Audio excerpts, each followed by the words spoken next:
সদস্যবৃন্দের সঙ্গে দেখা হয়েছে স্যার। সেটা আসন্ন নির্বাচনে উভয় কক্ষে পিআর পদ্ধতির বিষয়ে একাট্টা জামায়াত সহ সমমনা রাজনৈতিক দলগুলো। তবে বিএনপি শুরু থেকেই এখন পর্যন্ত পিআরের বিপক্ষে অনড় অবস্থানে রয়েছে। ভবিষ্যৎ নির্বাচনী পরিক্রমায় ফ্যাসিবাদের কোনো অংশগ্রহণ থাকতে পারবে না।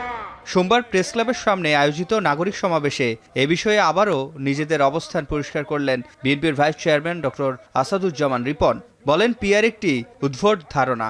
ইহুদিদের পছন্দের এ ব্যবস্থা বাংলাদেশের মানুষ মেনে নেবে না।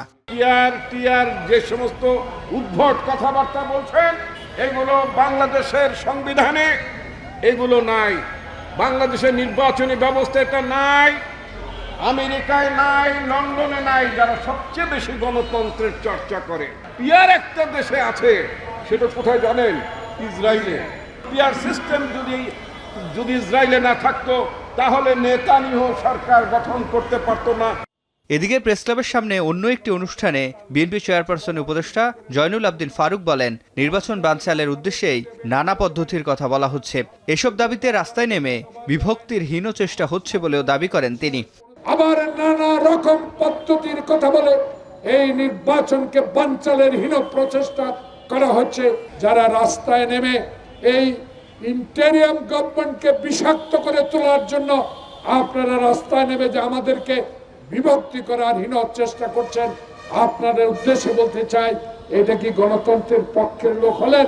যদি গণতন্ত্রের পক্ষের লোক হয়ে থাকেন, কেন প্রফেসর মোহাম্মদ ইউনূসকে আজকে শঙ্কার মধ্যে পাঠাচ্ছেন? আর 111-এর মতো -2-র লক্ষ্যে বিএনপির বিরুদ্ধে অপপ্রচার চলছে বলে মন্তব্য করেছেন বিএনপির সিনিয়র যুগ্ম মহাসচিব রুহুল কবির রিজভী। নয়াপল্টনে কেন্দ্রীয় কার্যালয়ে সংবাদ সম্মেলনে একথা বলেন তিনি। ইতোমধ্যে প্রশাসন একটি বিশেষ রাজনৈতিক দলের সমর্থকদের সুযোগ দিচ্ছে বলে অভিযোগ করেন রিজভী। বিএনপিকে প্রতারিত করা, বিএনপি যাতে কোনো সুবিধা করতে না পারে, তারা যাতে একটা অবাধ সুষ্ঠু নির্বাচনে ভালো ফল করতে না পারে, এই কারণে প্রশাসনকে তারা তাদের নিজের হাতের মুঠোয় নেওয়ার একটা প্রচেষ্টা করেছেন। দুর্গাপূজাকে ঘিরে নাশকতা ও অপ্রীতিকর ঘটনার চেষ্টা করা হতে পারে উল্লেখ করে দলীয় নেতাকর্মীদের পূজা মণ্ডপে প্রহরীর ভূমিকায় অবস্থানের নির্দেশ দেন বিএনপির এই শীর্ষ নেতা। আমরা সারা বাংলাদেশে দলের নেতাকর্মীকে সতর্ক থাকতে বলেছি, কারণ জাতীয় এবং আন্তর্জাতিক ষড়যন্ত্র কিন্তু থেমে নেই। নানাভাবে উস্কানি এবং নাশকতার চেষ্টা নিতে পারে। প্রত্যেককেই বলেছে, নির্ঘুম প্রহরীর মতো আপনারা প্রত্যেকটি পূজা মণ্ডপে আপনারা অবস্থান করবেন এবং হিন্দু সম্প্রদায়ের মানুষ যারা পূজা মণ্ডপ কমিটিতে রয়েছে তাদের সাথে যোগাযোগ রাখবেন।